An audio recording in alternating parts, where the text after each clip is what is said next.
How to double your overall profits on any buy and hold real estate investment property. This is a guide to earning a better rate of return on your buy and hold real estate properties.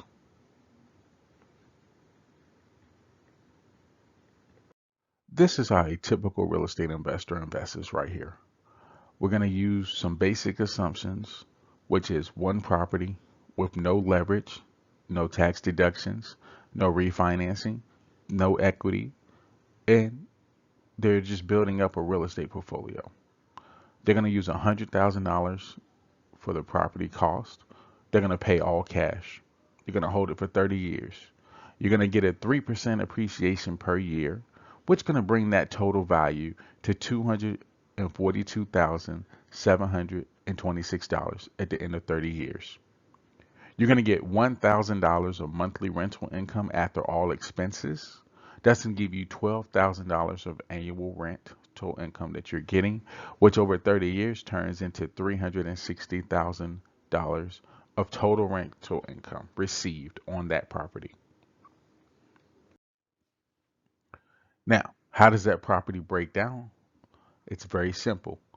You're investing $45,000 a year for 7 years into your bank account, which gives you a total of $315,000. You save it in your cash, whether it can be a bank account, it can be a money market, it can be a CD, it can be whatever you want.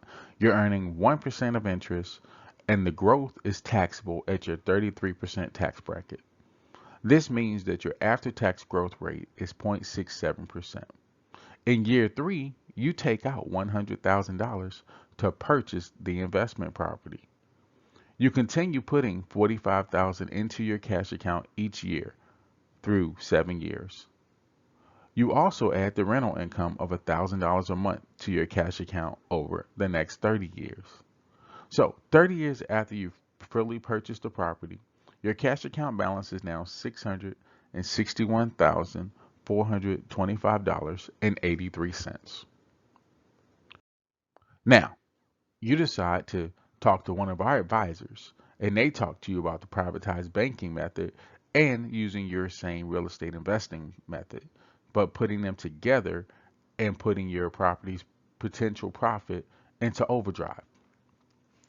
You have 45,000 of investable income each year over 7 years, a total of $315,000, which is the same as you did from your first investment. You put this money into your privatized banking system, where now it's earning 3.8% instead of 1% tax-free internal rate of return over the next 30 years. In year 3, you take out $100,000 loan from your privatized banking system to purchase the investment property.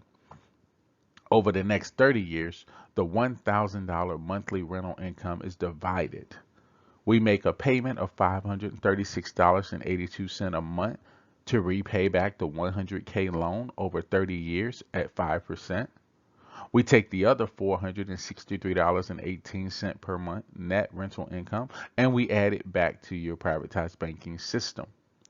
30 years after the property has been purchased, the cash value inside the privatized banking system is at $1,273,500. Now, remember, those returns will vary based on your age, your health, and your habits. So this here is just a little easier view of the numbers that we broke down, just giving it to you from a standpoint of being able to see what the numbers are. So with the same 315,000 and the same investment property at the end of 33 years. Now, with your basic investment, your property did grow its value of $242,726. Your cash flow, which is the money you receive from the property, was $360,000.